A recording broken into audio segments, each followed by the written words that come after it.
पूर्ण प्रवर्धन का दृष्टांत चला था, उसी में बुद्ध भगवान का एक और अनुभव सूत्र है। इस संसार में वैर से वैर कभी शांत नहीं होता, अवैर से ही वैर शांत होता है। यही सनातन धर्म है, यही नियम है। ध्यान होगा, पूर्ण प्रवर्धन ने अपने देश जाने की आज्ञा मांगी थी। सुपारक देश का था, उसने अपने देश जाने की आज्ञा मांगी थी और बुद्ध भगवान ने उससे पूछा था कि वहाँ के लोग इस तरह के हैं कि वो रिसीव नहीं करेंगे, उल्टा गाली देंगे, मारेंगे, तो वहाँ पर शील निर्वाह कैसे होगा? मतलब तू ज्ञान से कैसे चल पाएगा वहाँ पर? बुद्ध ने ये सेम सवाल पूर्ण काश्यप से भी पूछे हैं। दो जिज्ञासु थे जिनसे निष्काम के समय बुद्ध ने इस प्रकार के सवाल पूछे थे और दोनों के ही उत्तर इसी तरह के थे कि अगर हमें गाली दी गई तो हम कहेंगे बड़े भले लोग थे, अच्छे लोग थे, हमें भाला और बर्छी नहीं मारी। अगर भाला और बर्छी भी मारी, हम कहेंगे शुक्र है हमें जान से नहीं मारा।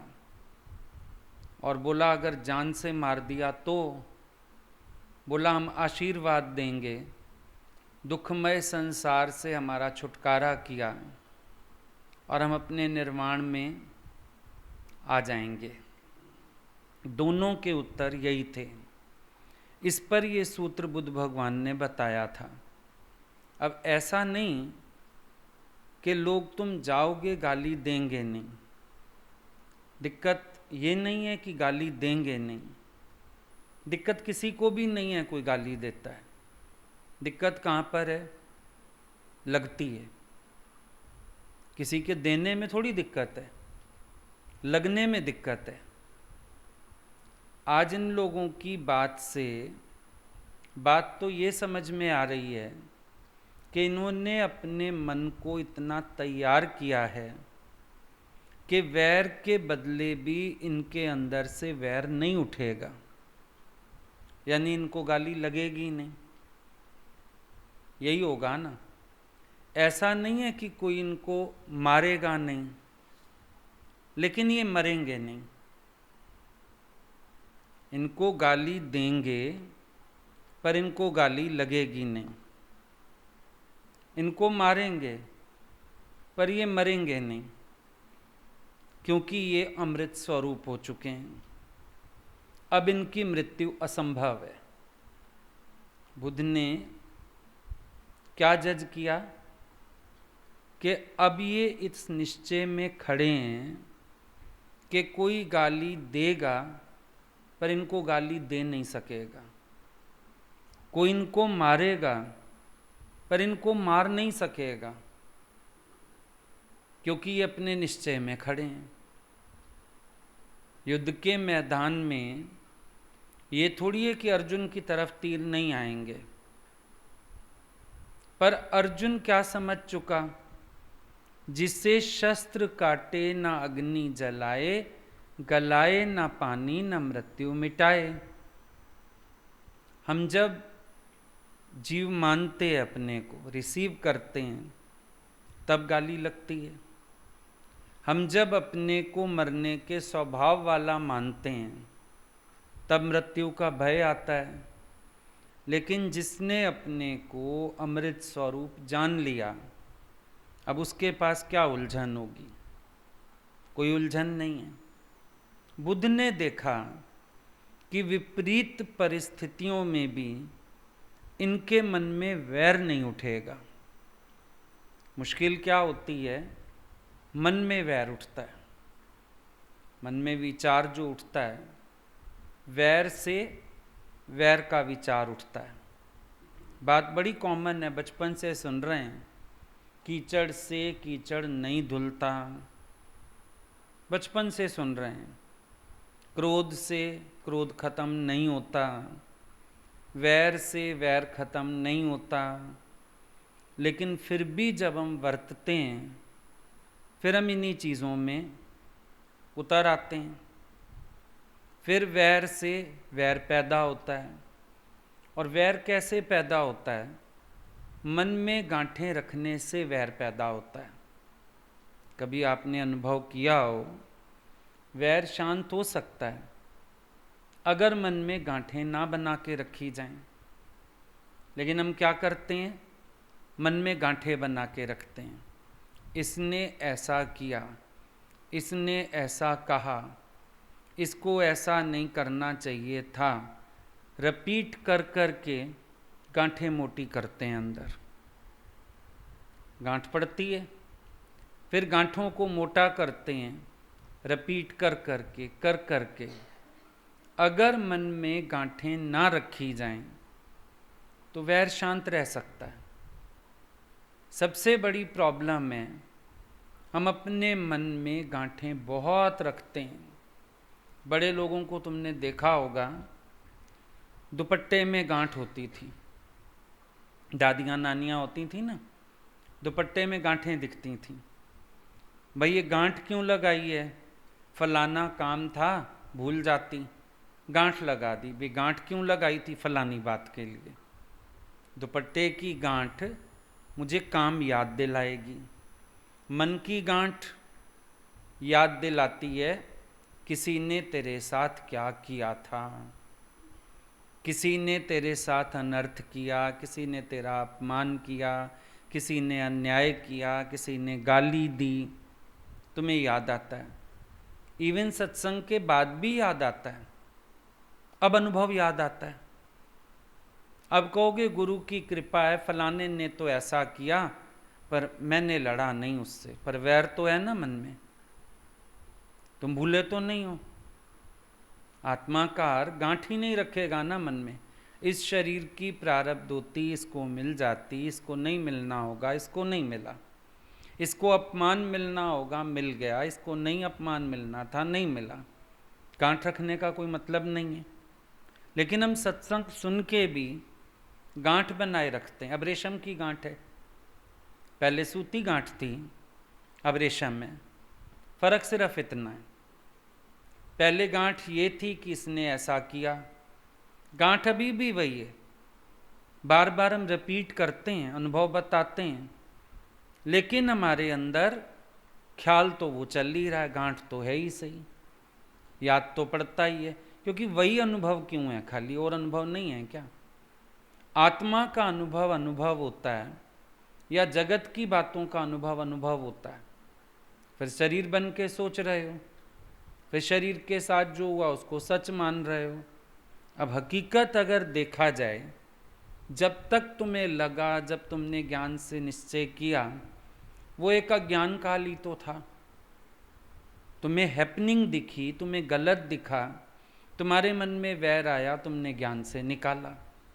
पर अब अगर तुम जाग चुके हो और तुम ये समझ चुके हो कि इस शरीर का जो हिसाब था इसको मिला, दोष किसी का नहीं है, कोई कुछ करता ही नहीं है।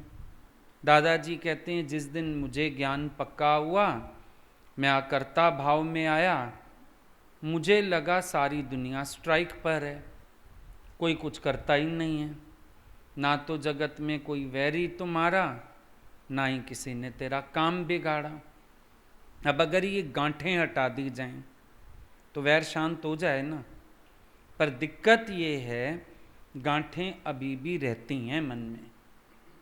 ऊपर से शुक्राने मानते हो, बात करके फिर कहोगे तो गुरु का शुक्र है, गुरु ने बचाया है, अभी भी बचे कहाँ हो? ये कह लो आग नहीं जल रही, पर राख में दबे हुए अंगारे तो हैं ही सही। राख में दबे हुए अंगारे भी नहीं होने चाहिए ना। गांठ तो है, और मन में गांठ का होना यही वैर है, और कुछ भी नहीं है। अब देखो सीधी बात है, गुरु ने कहा तुम सबके लिए मैत्री का भाव रखो, ठीक है? मैत्री का भाव तुम रखोगे, तुम सोचोगे कि सारे मेरे मित्र हो जाएंगे। अक्सर एक ये गलत फहमी दिमाग में आ जाती है कि हम मैत्री का भाव रखेंगे सब मित्र हो जाएंगे। ऐसा नहीं होता है। तुम मैत्री का भाव रखोगे, तुम्हारे लिए शत्रु समाप्त हो जाएंगे। लेकिन बाहर तो कोई शत्रुता रख सकता है। अब ज्ञानी ने सबके लिए मैत्री का भाव रखा हुआ है, लेकिन ऐसा थोड़ी है कि सारे मित्र बन गए हैं। बुद्ध के ही सारे मित्र नहीं बने। कोई झोली में राख डालता है, तो कोई थूकता है, तो कोई गाली देता है। बुद्ध का तो कहना यही है, मैत्री। मैत्री हम रखेंगे, हमारा मन शांत होगा। मैत्री हम रखेंगे, हमारे शत्रुओं का नाश होगा। हमारे मन से शत्रुता की भावना का नाश होगा। शत्रु का नाश फिर सोचोगे मर जाएगा वो, ऐसे नहीं।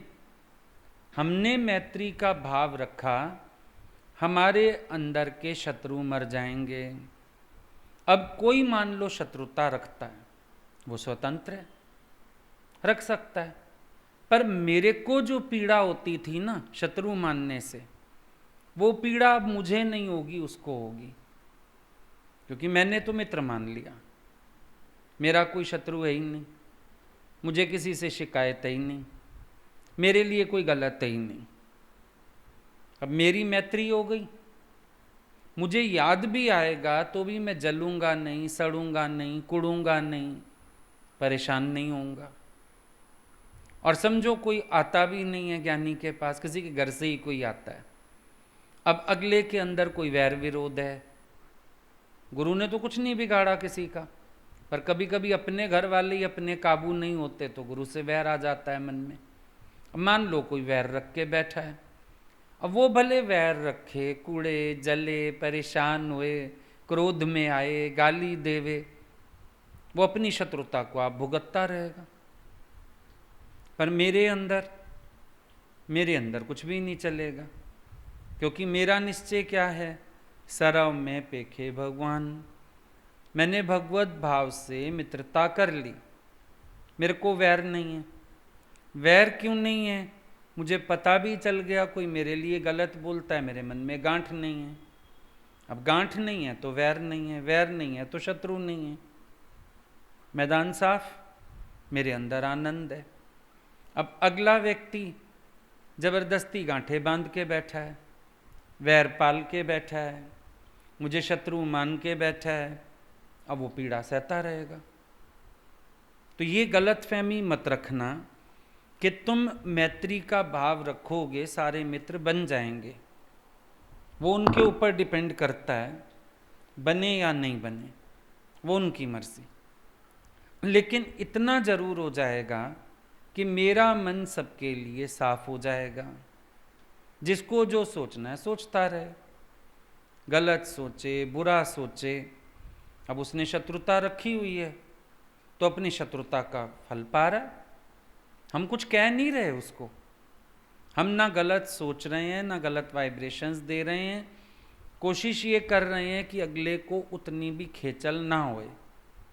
पर जब तक वो अपना मन साफ नहीं करेगा, हम भी कुछ नहीं कर सकते उसके लिए।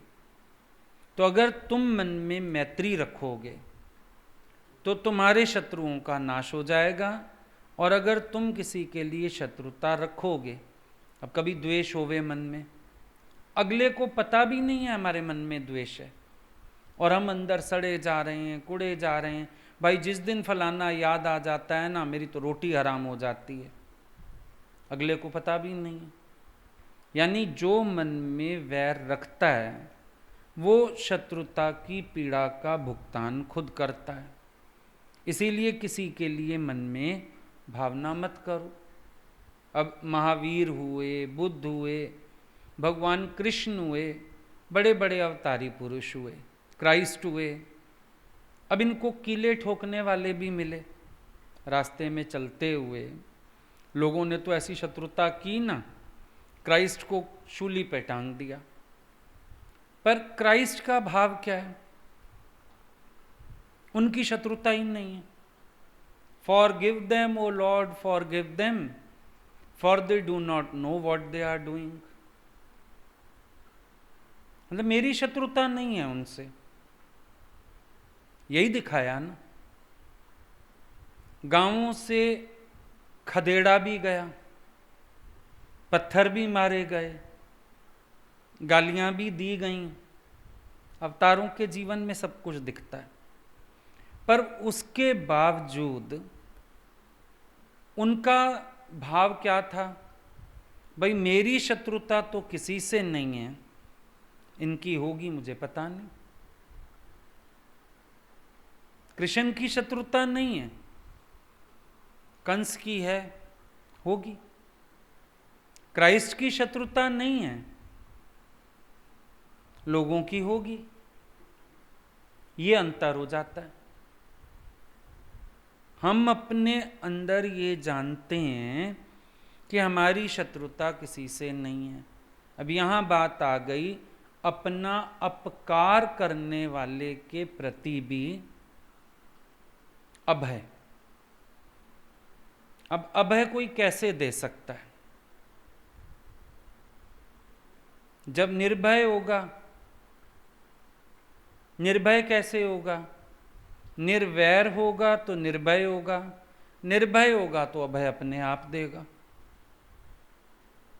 मन में वैर होगा तो भय होगा, भय होगा तो भय दे के भय को दूर हटाएगा ना, अभय कैसे दे देगा?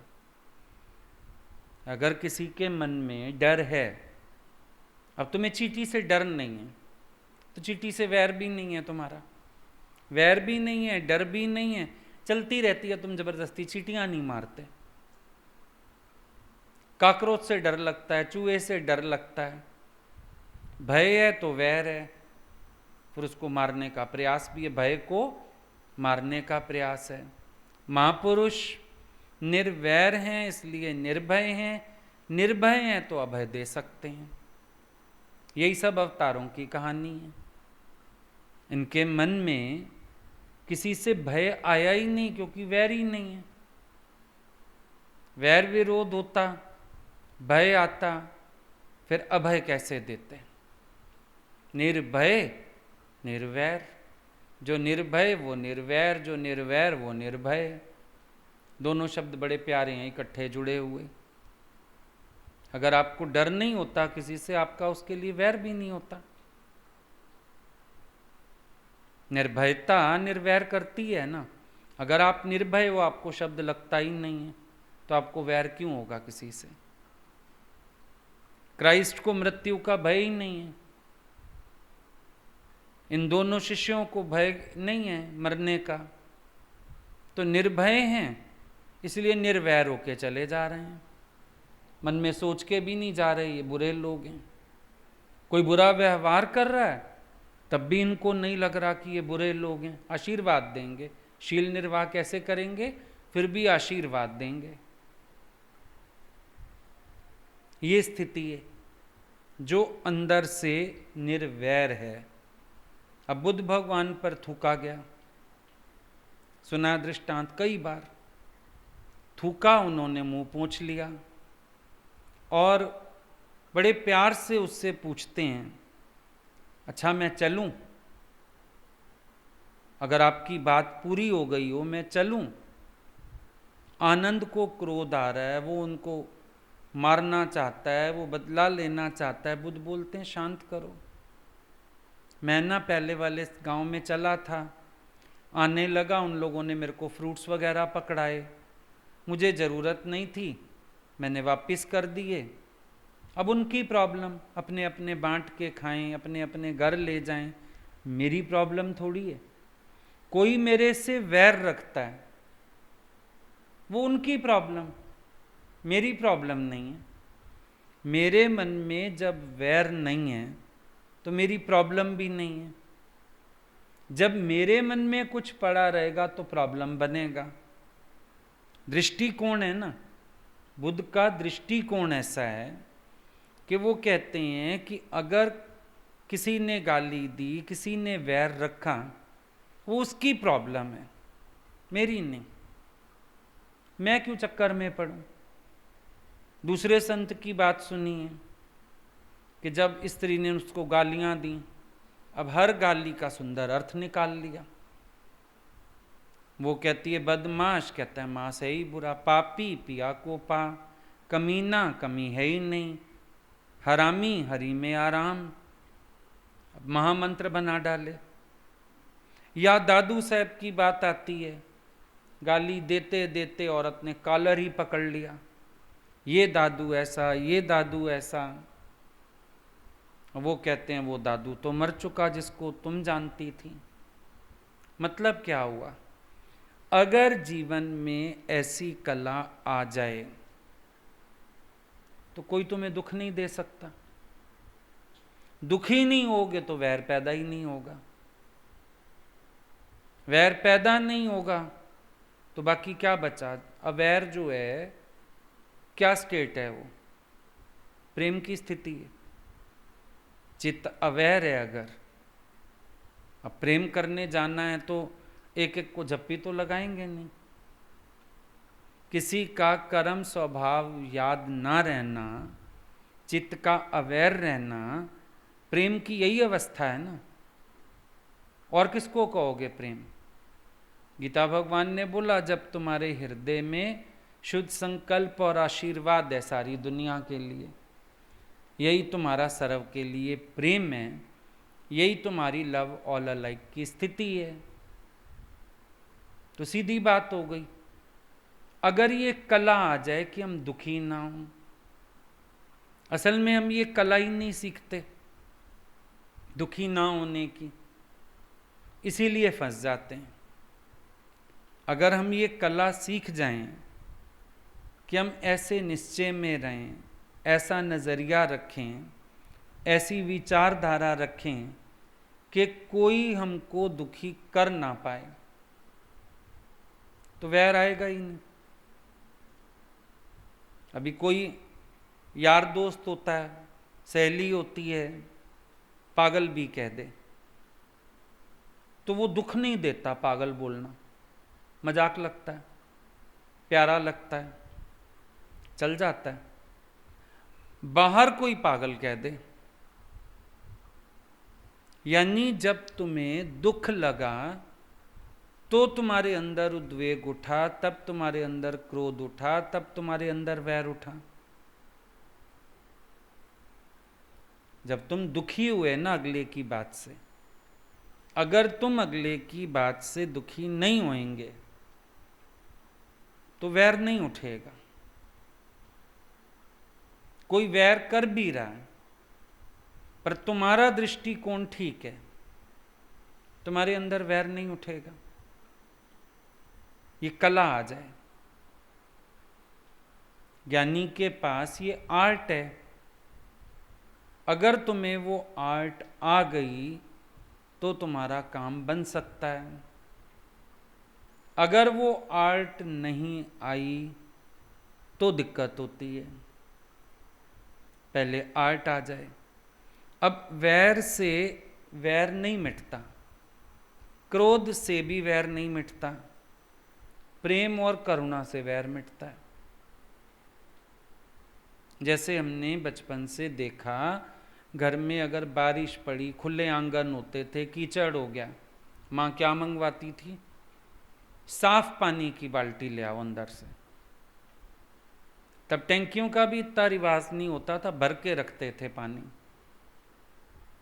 या हैंडपंप होते थे, पर आदेश क्या दिया जाता था? साफ पानी की बाल्टी ले आओ। तो ये जो सूत्र है ना, इस संसार में वैर से कभी वैर शांत नहीं होता। ये सनातन धर्म है, यानी बुद्ध के धर्म की आधारशिला मान लो इसको। और बुद्ध के धर्म की क्या देखा जाए, ये सबको बात अगर समझ आ जाए, ये हमारे आध्यात्मिक जीवन की फाउंडेशन है। जो हम चल रहे हैं आध्यात्म के मार्ग पर, ये सूत्र, ये नियम हमें अंदर पक्का हो जाना चाहिए। वैर से वैर नहीं मिटता। कोई भी व्यक्ति वैर विरोध रखता है, अगर हम भी वैर विरोध रखेंगे तो मामला बढ़ेगा, चिंतन बढ़ेगा। अच्छा, अज्ञानी को तो कोई फर्क नहीं पड़ता, वो यही सब चिंतन करने का आदती है, दुखी होने का आदती है, रोने पीटने का आदती है, क्रोध करने का आदती है, कुड़कुड़ करने का आदती है, उसका तो नेचर बन चुका। पर अगर हम आध्यात्म के मार्ग पर चलेंगे और हमसे रिएक्शंस होंगे या हमारे मन में वैर विरोध उठेगा, हमारे लिए वो चीज़ मुश्किल हो जाएगी, हमारे लिए उस चीज़ को टॉलरेट करना दिक्कत वाली बात हो जाएगी। तो इस नियम को हमें अच्छी तरह दिमाग में बिठा लेना है। कोई क्रोध कर रहा है, उससे क्रोध मत करो। कोई तुम्हें अपमानित कर रहा है, तुम पलट के अपमानित मत करो। कोई तुमसे वैर विरोध की बात कर रहा है, तुम मत करो। तुम्हें ये नियम समझ लेना है, वैर से वैर नहीं मिटेगा, प्रेम और करुणा से मिट जाएगा, उसका नहीं, तुम्हारा। फिर गलतफहमी में मत आना, मैं प्रेम करूंगा उसका भी वैर विरोध मिटे। अब अगला नहीं मिटाना चाहेगा, कहाँ से मिटा लोगे? मैं करुणा का भाव रखूंगा ना, अगला मिटा लेगा, वो नहीं। तुम, दादा ने कब से वो वाणी चलती है, क्रोधी पर करुणा करो, क्रोधी पर करुणा करो। अब सब सोचते थे क्रोधी पर करुणा माना उस पर हम कोई एहसान ठोक रहे हैं, नहीं। क्रोधी पर करुणा करने से हमारे अंदर क्रोध नहीं पैदा होगा। क्रोधी पर करुणा रखने से हमारे मन के भाव अच्छे रहेंगे, हमारे अंदर वैर नहीं पैदा होगा। इसलिए क्रोधी पर करुणा करनी है। तुम सोचते हैं क्रोधी पर करुणा करेंगे, क्रोधी शांत हो जाएगा, तेरे मन का क्रोध शांत हो जाएगा, तेरे अंदर का क्रोधी नाथ शांत हो जाएगा। वो एक युक्ति है तिलक राज को चुप कराने की। तिलक राज तू चुप हो जा, करुणा का ये अर्थ है। ये नहीं कि क्रोधी पे तुम करुणा कर आए तो शायद उसको कोई इफेक्ट हो जाएगा। फिर तो प्रहलाद का इफेक्ट ही नहीं हुआ हिरण्यकश्यप को, कृष्ण का इफेक्ट ही नहीं हुआ शिशुपाल को, फिर क्या करें? नहीं हुए ना असर। ऐसी भी बातें घटी जहां पर क्रोधियों पर करुणा की गई। कृष्ण ने की करुणा, 100 गाली तक माफ करता हूं, अगला 100 छोड़ 200 देने को तैयार है। अब कृष्ण जी क्या करें? अपने मन का वैर शांत कर सकते हैं। प्रहलाद ने बड़ी करुणा करी हिरण्यकश्यप के लिए, बड़ी प्रार्थनाएं भी करी, श्री हरि तुम इसका मन भी शांत करो, इसको भी अंदर से रिलैक्सेशन दो, इसके भी भाव शुद्ध करो, बड़ी करुणा करी। लेकिन करुणावश वो अपने मन के वैर को शांत कर पाया, सामने वाले का मन नहीं बदल पाया।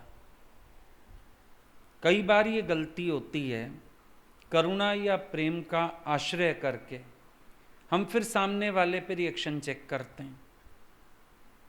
इसने क्रोध से बोला, मैंने तो प्यार से ही जवाब दिया, फिर ये तो अभी भी क्रोध कर रहा है। उसको नहीं देखना, अपना मन शांत होगा। वैर से वैर बढ़ेगा अपने मन में, करुणा और प्रेम से अपने मन का वैर शांत होगा। बात ये, और ये नजरिया लेते ही आपके अंदर गांठें पड़नी खत्म हो जाएंगी। गांठें पड़ जाती हैं ना, अब मैं फलाने से बात ही नहीं करूंगा, गांठ पड़ गई। वैर से वैर बढ़ाया है, घटाया नहीं है।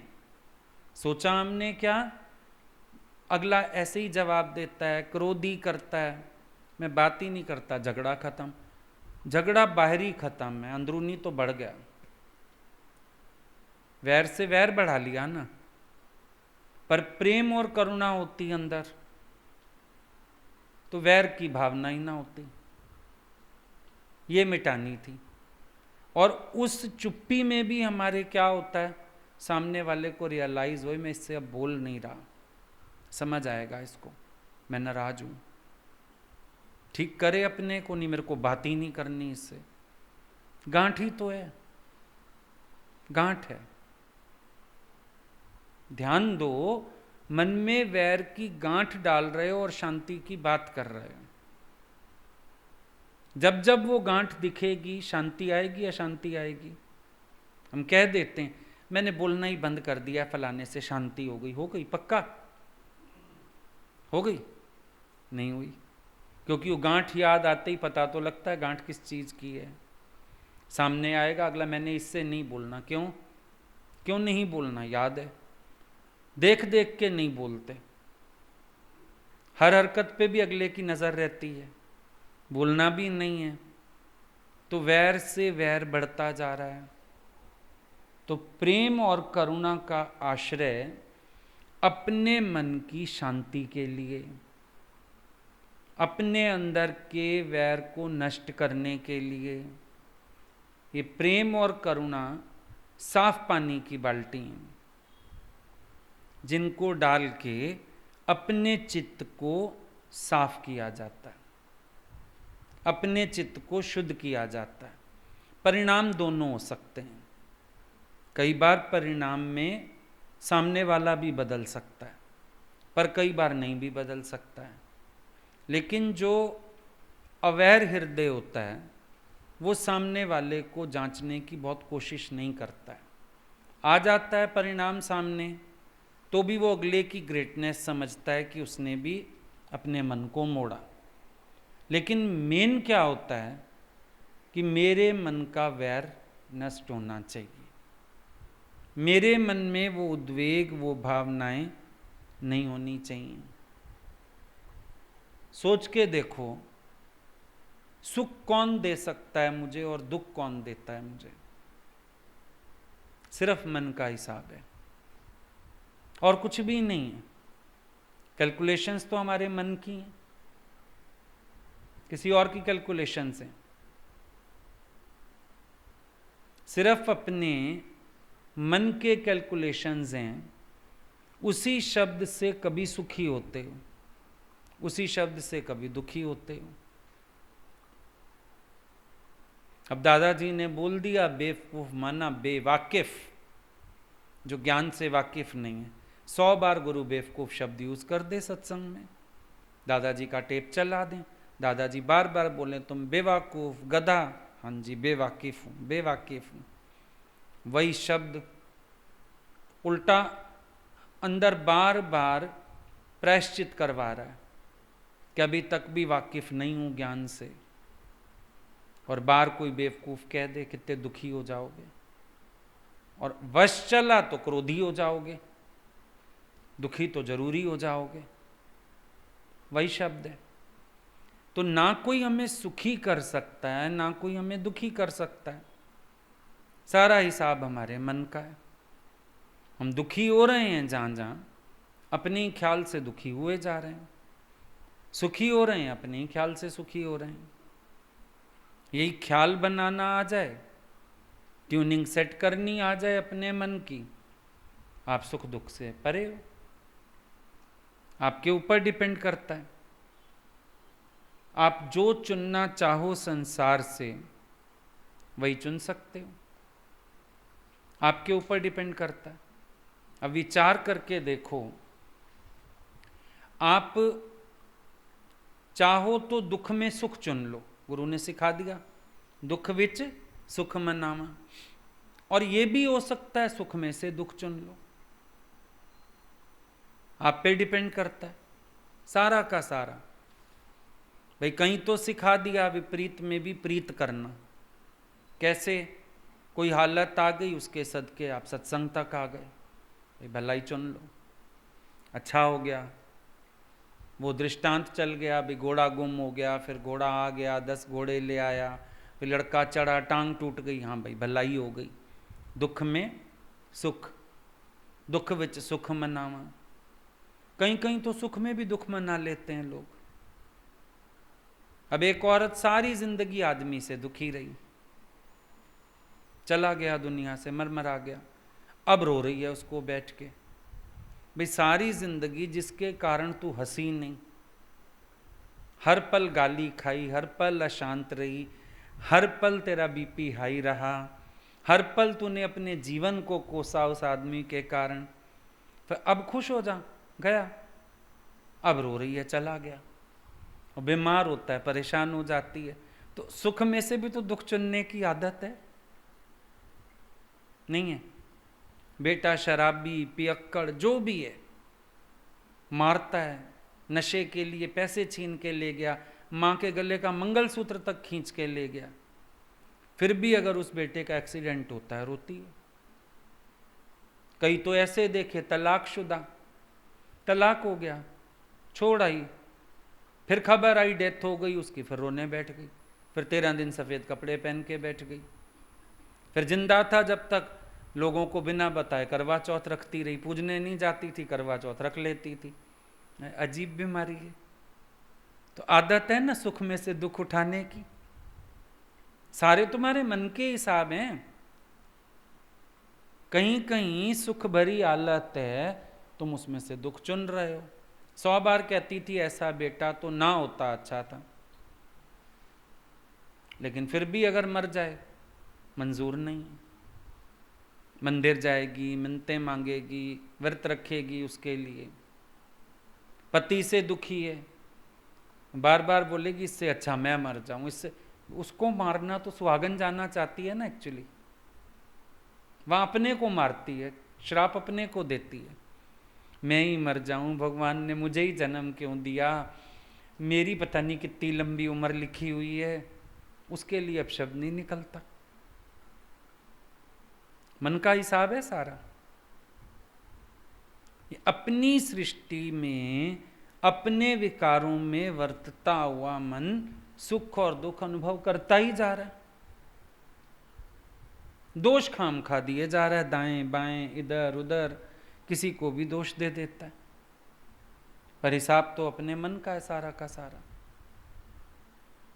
फिर एक पहलू और समझ सकते हो, अगर मन में हमें ये बात समझ आ जाए, रहना नहीं देश बेगाना है, संसार में हमेशा तो नहीं रहेंगे, ये बात समझ आ जाए तो भी तो मन के वैर खत्म कर सकते हैं। समझो डॉक्टर तुम्हें समय देता है, भाई तुम्हारे पास आज ही का दिन है, कल तक पता नहीं जियोगे कि नहीं, अब क्या करोगे। कितना आसान हो जाता है दुश्मन मिटाना, सिमरन करना, सबसे माफ़ियाँ मांगना, गलती थी नहीं थी, आजा आजा मैं तेरे से भी माफ़ी मांगता हूँ, आजा आजा मैंने तेरे को क्रोध किया। पत्नी से माफ़ी मांगते हैं, बच्चों से माफ़ी मांगते हैं, पड़ोसियों से माफ़ी मांगते हैं, रिश्तेदारों से माफ़ी मांगते हैं, सब से माफ़ी ले लेते हैं झटपट झटपट। इसका मतलब अगर हम मन में ये विचार रखें कि शरीर सदा रहने वाला नहीं, पता नहीं कौन सा क्षण अंतिम क्षण हो, क्या मन की गांठें मिटाना आसान नहीं हो जाएगा? वैर विरोध खत्म नहीं कर सकते हम? बहुत इजीली कर सकते हैं। अगर हमें ये याद रह जाए कि अभी का क्षण मेरा अंतिम क्षण है, अब क्या करोगे? देखा है ना, कितनों को देखा सुना होगा, लास्ट मोमेंट पे सबको बुला बुला के माफियां मांगते रहते हैं। याद आ जाता है, बेटा मैंने तेरे को बड़ा सताया है, पति कहेगा पत्नी को मैंने तेरे से बड़े जुल्म किए हैं, मेरे को माफ़ी देना। पर अगर इस बात को समझ जाओ तो गांठें ही नहीं मारोगे ना। अगर समझ आ जाए अंदर वाले को, और जो समझ गया, समझो आप इस बात को समझ गए, पता नहीं भाई शरीर आज है कल है कि नहीं है, मैं क्यों किसी से वैर विरोध करता हूं। अब तुम वैर के बीज थोड़ी बोओगे, अब तो मैत्री के बीज बोओगे और स्वर्ग की फसल काटोगे। परिवर्तन होगा कि नहीं होगा? दरअसल ये बहुत बड़ी बात है, अगर मौत की यादगिरी रहे और आप मेहमान के सदृश रहो। अब जैसे तुम कहीं 2 दिन के लिए गए, तो कितने लोग सत्संग में ही आते हैं, गुरु के पास ही आते हैं, भाई हम 4 दिन के लिए आए। अब कोई बात हो भी जाए ना, हम कहते हैं आपको बुरी लग गई क्या? अगले नहीं नहीं हमें लगा हम 4 दिन के लिए आए हैं, हम क्यों बात बढ़ाएं, हम क्यों जवाब दें, हम चुप कर गए।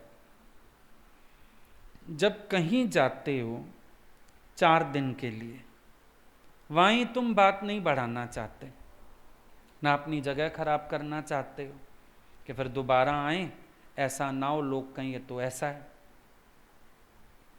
तो मौत की यादगिरी संसार में बना देगी मेहमान, और मेहमान के सदृश रहने वाला वैर का बीज कैसे बोएगा। इसीलिए ज्ञानी वैर के बीज नहीं बोता। पता नहीं भाई आज शरीर है कल होगा कि नहीं, वैर के बीज क्यों बो के जाने। मैत्री के बीज बोते हैं। हमारी तरफ से मैत्री है, अगले की है या नहीं है, हमारी मैत्री है, बात खत्म। हमारी तरफ से मित्रता सबके लिए, अगले की मर्जी करे ना करे, पर अपनी मैत्री से महसूस होता है हम स्वर्ग जैसे फल उठाते हैं अपनी फसल से।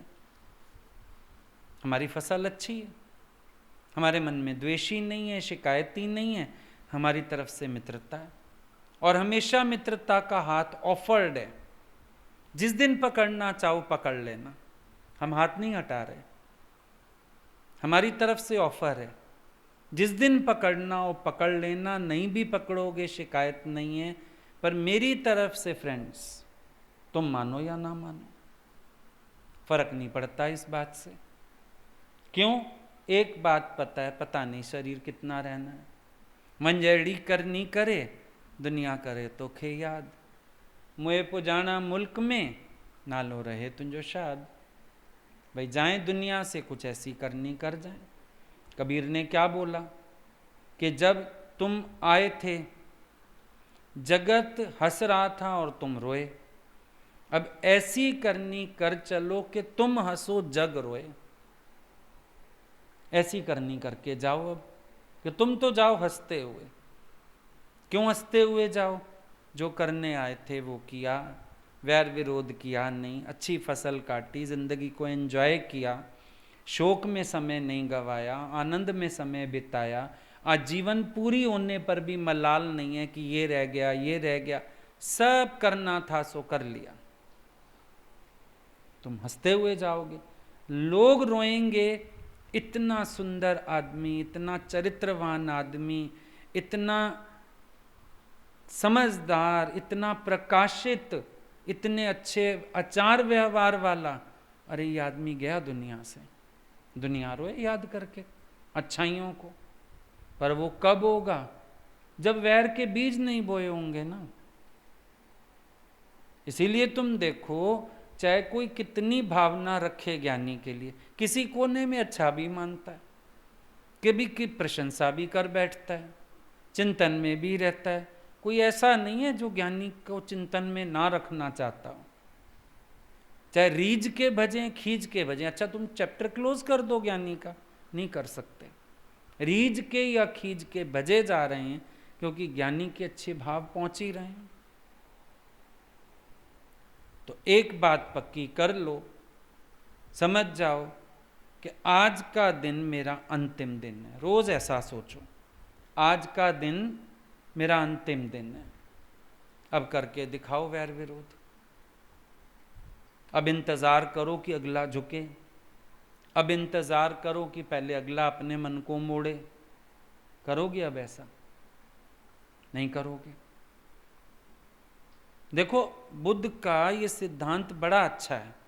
वो प्रेम की बात नहीं करते, अवेयर होने की बात करते हैं। बहुत अच्छा सिद्धांत है वो, इसलिए कि जब आपको कहा जाए प्रेम करो, आप वैर तो छोड़ोगे नहीं, प्रेम करना शुरू कर दोगे।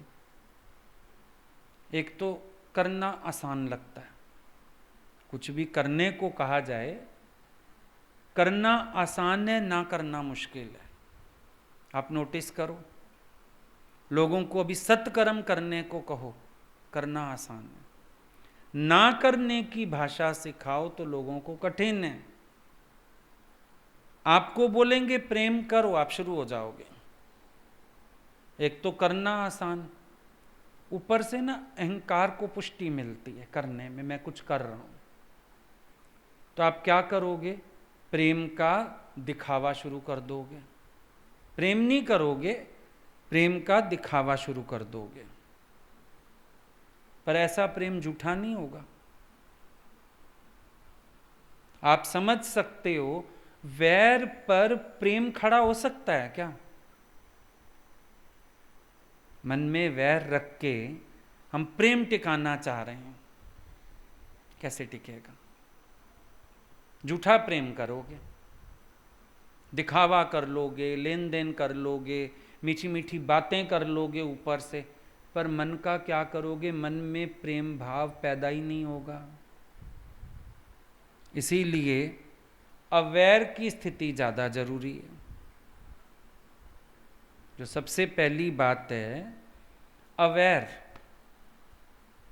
असल में प्रेम उसी को कहते हैं। नहीं तो पता है लोग क्या करते हैं? उसी व्यक्ति से वैर करते हैं, उसी से नफरत करते हैं, उसी से प्रेम करते हैं। सुबह एक आदमी को तारीफ कर रहे हो, शाम को गालियां दे रहे हो।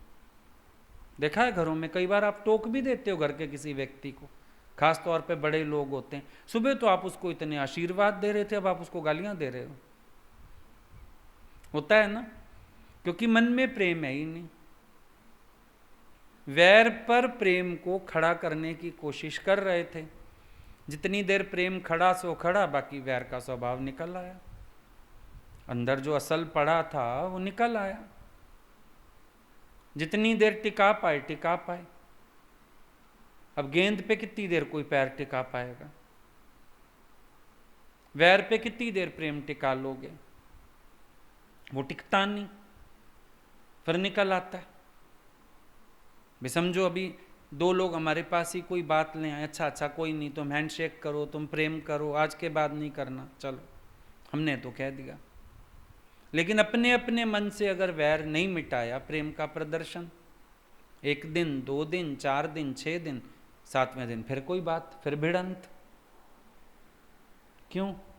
क्योंकि प्रेम का दिखावा चल नहीं पाया ज्यादा, प्रेम आया नहीं मन में, वैर मन से खत्म नहीं हुआ, उसका स्वभाव नहीं भुला पाए, उसके प्रति वैर विरोध नहीं खत्म कर पाए। प्रेम करना और शुरू कर दिया ऊपर से, अच्छा आज से मैं इसको प्रेम करूंगा। गड़बड़ हो गई। और बुद्ध का लॉजिक है, वैर छोड़ दो, जो बाकी बचा वो प्रेम है। बुद्ध का लॉजिक ये कह रहा है, वैर छोड़ दो, तुम अगले के प्रति वैर निकाल दो, क्रोध निकाल दो, बाकी क्या बचेगा? प्रेम। और इस प्रेम का गुण स्वभाव बिल्कुल अलग होगा, ये भी मान के चलो। जो तुम्हारा प्रेम है और इस प्रेम में फर्क होगा। इसका गुण और धर्म अलग होगा। क्यों अलग होगा? क्योंकि ये प्रेम कर्म नहीं होगा, ये प्रेम तुम्हारा स्वभाव होगा। उधर गुण धर्म अलग है, वहां प्रेम कर्म का नाम है, स्वभाव नहीं है असली अंदर का। लेकिन जब वैर चित्त से मिटा दिया जाए, फिर जो प्रेम बचता है उसका गुण धर्म क्या कहलाता है? वो बदलता नहीं किसी भी हालत में, क्योंकि वो तुम्हारा असल स्वभाव है। अब बुद्ध को जिसने थूका था ना, जब बुद्ध ने ऐसी बात आनंद को कही कि अब इनकी प्रॉब्लम ये जाने, तो वो आदमी शर्मिंदा हो गया बहुत, बुद्ध के पांव में गिर गया, बोला मैं अच्छा भला आपका प्यार पा रहा था, मैंने अपने हाथों आपका प्यार गवा दिया, आपका आशीर्वाद गवा दिया, मैंने कर्म ऐसा कर दिया गलत। तो बुद्ध भगवान हंस पड़े, बोला मैं तेरे को इसलिए थोड़ी प्यार करता था कि तू मेरे ऊपर थूकता नहीं था, प्रेम तो मेरा स्वभाव है।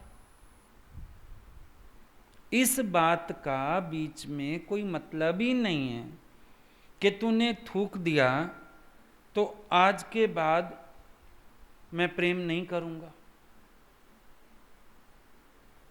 फिर तो भैया थूकते ही किसी के प्रेम टूट गया, तो प्रेम मेरा स्वभाव थोड़ी हुआ फिर। अब एक नजरिया ये पकड़ो बुद्ध का, हमारा प्रेम शर्तों पर आधारित रहता है। जब तक किसी ने गाली नहीं दी तब तक तो प्रेम करूंगा, जब तक कोई विपरीत नहीं चला तब तक तो प्रेम है, उसके बाद टूट गया। उसने मेरे को ऐसे शब्द बोले, टूट गया प्रेम उससे, फिर तुम्हारा स्वभाव नहीं है प्रेम, इसका मतलब। वो मेरे को ये शब्द ना कहता ना, फिर तो प्रेम था। प्रेम कैसा हुआ तुम्हारा? सशर्त। और बुद्ध भगवान जिस प्रेम की बात कर रहे हैं वो कैसा है? बेशर्त। दादा जिस प्रेम की बात कर रहे हैं वो कैसा है? बेशर्त। तुम्हारे प्रेम में आ गई शर्त। बुद्ध ने कहा मेरा स्वभाव नहीं है ऐसा कि कोई थूकता नहीं है तभी तक प्रेम करता हूं, थूका तो प्रेम टूट गया, थूका वो तेरी प्रॉब्लम, मेरा प्रेम तो वहीं का वहीं है। मैं आज भी प्रेम करूंगा। मेरा प्रेम कैसा है? मेरा प्रेम ऐसा है जैसे फूल खिला, सुगंध फैल गई उसकी। अब चाहे वो दुश्मन क्यों ना हो, मैं सुगंध को नहीं रोकूंगा कि नहीं नहीं इसी की नासिका तक नहीं जाना है, चाहे दुश्मनी क्यों ना हो। हाँ, वो रुमाल लगा ले अपनी नाक पे, ये उसकी प्रॉब्लम है। कईयों को एलर्जी होती है खुशबू से भी, वो रुमाल लगा ले, वो उसकी प्रॉब्लम है, मेरी तरफ से प्रॉब्लम नहीं है। कोई खड़ा रहे पास में मित्रवत, ले खुशबू जितनी मर्जी ले, साझेदार हो जाए मेरी खुशबू में, मैं उसको मना नहीं करूंगा। एक फूल है, एक पत्थर मारो बिखर गया, और एक पत्थर है 100 फूल मारो नहीं बिखरा। मेरा प्रेम इतना मजबूत है, बिखरता नहीं है। मेरा प्रेम ऐसा नहीं है कि मैं दोस्त दुश्मन देख के दूं। अब यहां पे दादा भगवान ने देखो पॉइंट निकाली, be like a rose unconscious of giving. Dada ने अनुभव एक लाइन में लिखा, be like a rose unconscious of giving. जैसे रोज को, फूल को पता नहीं है मेरी खुशबू कौन ले गया, कितने लोग ले गए, तुम्हें भी पता नहीं होना चाहिए तुम्हारा प्रेम कहाँ जा रहा है। तुम सूंघने लगे, डिवाइड करने लगे, विचारने लगे, शर्त लगाने लगे, तो अभी तुम्हें प्रेम करना नहीं आया, नहीं सीखा अभी प्रेम करना। प्रेम तो वहाँ जहाँ फूल वाली स्थिति है, भले कोई ले जाए खुशबू को, और फिर उससे भी ऊपर स्थिति है फूल की, मसलने वाले के हाथ में भी खुशबू भर देता है। चंदन की लकड़ी का एग्जाम्पल दिया, काटने वाली कुल्हाड़ी में खुशबू भर देता है, क्योंकि उनकी खुशबू पर शर्त नहीं है, तुम नहीं मसलोगे तो खुशबू देंगे, तुम नहीं काटोगे तो खुशबू देंगे, शर्त नहीं है ना। इंसान के प्रेम में शर्तों के सिवाय कुछ नहीं। भाई तुम्हारा इससे अब प्यार नहीं है, बोलचाल नहीं, इसने ऐसा किया, जब तक ये ऐसा नहीं करता था तब तक प्रेम था, अब नहीं। जब तक मेरे अनुसार बोलता था प्रेम था, प्रशंसा करता था प्रेम था, मेरी मानता था प्रेम था। आप देखो दुनिया के सारे प्रेम व्यर्थ क्यों सिद्ध हो गए? इसीलिए व्यर्थ हैं, सशर्त। पति पत्नी के प्रेम में शर्तें, माँ बेटे के प्रेम में शर्तें। कोई रिश्ता ऐसा है जो बिना शर्त के प्रेम करता हो? सिर्फ एक सतगुरु मिला जीवन में जो बिना शर्त के प्रेम करता पाया गया। वरना तो शर्तों के सिवाय कुछ था ही नहीं। सब प्रेम में शर्तें लगाए बैठे थे। और शुद्ध प्रेम कौन सा होता है? जो प्रेम विकृत नहीं होता। बुद्ध उसको ढूंढने चले। सबसे पहले उन्होंने ये देखा प्रेम विकृत क्यों होता है। प्रेम विकृत वैर से होता है, मन में पड़ी गांठ से होता है। दूध है, एक बूंद जहर की सारे दूध को जहर बनाने के लिए काफी है। सारी एक पत्थर फूल को तहस नहस करने के लिए काफी है। बुद्ध क्या खोजते हैं? बुद्ध अवैर खोजते हैं। कहां मिला उनको प्रेम? वैर छोड़ने से मिला। उन्होंने समझा वैर छोड़ने से असल प्रेम प्रकट किया जा सकता है। मतलब तो ये भी हुआ कि अगर हम वैर छोड़ें, प्रेम साधना नहीं पड़ेगा, प्रेम अंदर से प्रकट होगा। एक है ना, कोई प्रेम को साधे, प्रेम की साधना करे, लेकिन जरूरत है। अब जैसे तुम ईश्वरीय प्रेम को साधो, ईश्वरीय प्रेम साधने की जरूरत नहीं है। संसार का रस हटे तो ईश्वर के प्रति आकर्षण तो है ही। शीशे के आगे 10 लोग खड़े हैं, धूल पड़ी है, हटाओ, अपनी शक्ल तो हमेशा ही अच्छी लगती है। प्रेम करना पड़ रहा है, प्रेम साधना पड़ रहा है, प्रेम बनाना पड़ रहा है, एडजस्ट करना पड़ रहा है, सबसे मीठा बोलना पड़ रहा है, सबको माफ करना पड़ रहा है। ये प्रेम विकृत क्यों हो रहा है? अभी अपने अपने हृदय में झांकना, प्रेम खराब कहां से हुआ? जो गांठें पड़ती हैं, कभी छोटी कभी बड़ी, पर पड़ती तो गांठें हैं। जब जब कोई गांठ पड़ जाती है, प्रेम को विकृत कर देती है। यही तो है, इतना ही तो फर्क है। और कौन सा फर्क है? देखो, एक होते हैं किताबें पढ़ने वाले, एक होते हैं पीने वाले। अब दोनों में फर्क है। जिन्होंने पिया, इस सच को पिया, केवल पढ़ा नहीं, पिया, बुद्ध जैसे जिन्होंने अनुभव किया, उन्होंने कहा अवैर। जिन्होंने जाना नहीं, खाली पढ़ा, उन्होंने कहा प्रेम। अंतर यहां पे आ गया। मतलब ज्ञानी जब जब प्रेम की बात करता है, वो अवेयर होने की बात कर रहा है। इस बात पे ध्यान देना। किताबों में तुम्हें प्रेम मिलेगा, सब शास्त्र कहेंगे प्रेम, पर बुद्ध ने जब चलना शुरू किया, उनको पता चला अवेयर। दादाजी ने बोला be clean rather than clever.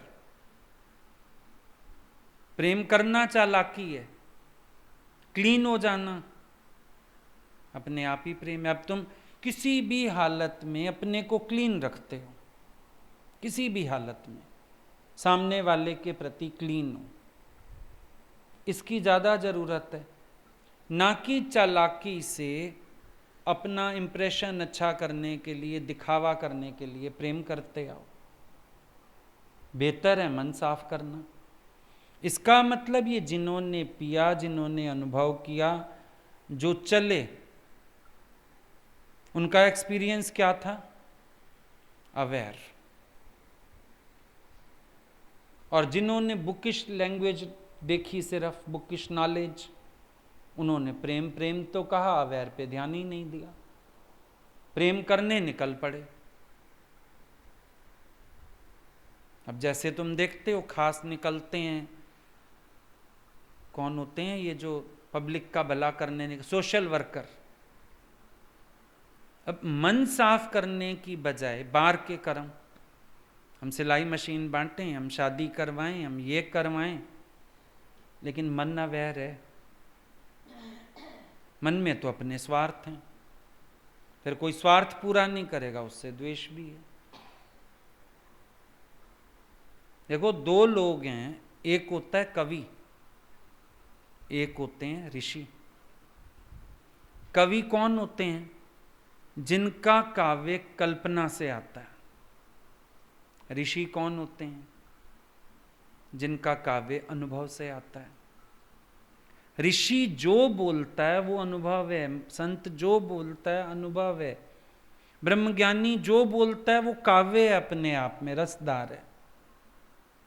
उसका बोल इतना ही मीठा है, उसकी कविता में इतनी मिठास नहीं होगी, ब्रह्मज्ञानी की तीखी वाणी में भी उतनी मिठास है। ऋषि का अनुभव ऋषि का काव्य है। अब महावीर ऋषि हुए, उनके अनुभव ने क्या कहा था? याद है? अहिंसा। महावीर का पूरा धर्म अहिंसा। बुद्ध क्या कह रहे हैं? अवैर।